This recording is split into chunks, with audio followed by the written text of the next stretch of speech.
C'est quoi la prière? Pourquoi doit-on prier? À qui prier et qui prie? Ce sont là des questions très importantes qui méritent de vraies réponses. Beaucoup de choses sont dites de nos jours à propos de la prière. Certains disent quelle est la puissance, les uns quelle est la solution et les autres que c'est un dialogue du croyant avec son Dieu. Est-ce que c'est vrai? De quelle puissance s'agit-elle? Qui est ce Dieu à qui le croyant s'adresse? En premier lieu, c'est quoi vraiment la prière dans son essence, dans ses racines?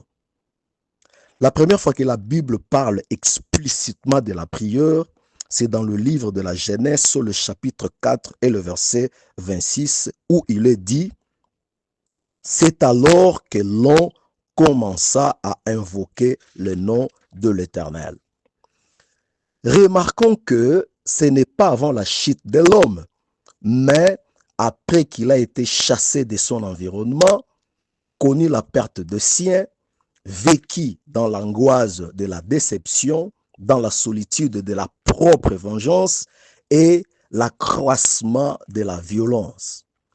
Malgré tout, avec la promesse et le témoignage de Dieu qui fait le bien. C'est après la naissance de Seth que Ève crie avoir réussi de Dieu à la place d'Abel que Caïn avait tué, que les hommes commencèrent à invoquer, à prier le nom de l'Éternel. C'est donc à la lumière de cette vérité que la Bible définit la prière comme une expression de la foi.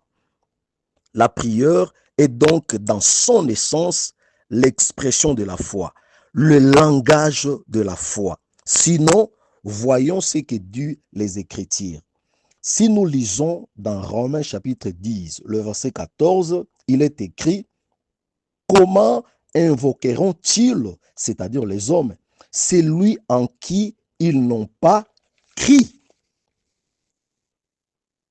La foi est donc le fondement de la prière.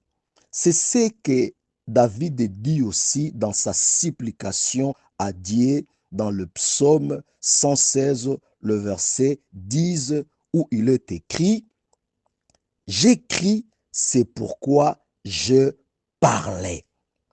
Sachant donc que la foi est la manifestation de la confiance, de l'espérance en Dieu et non simplement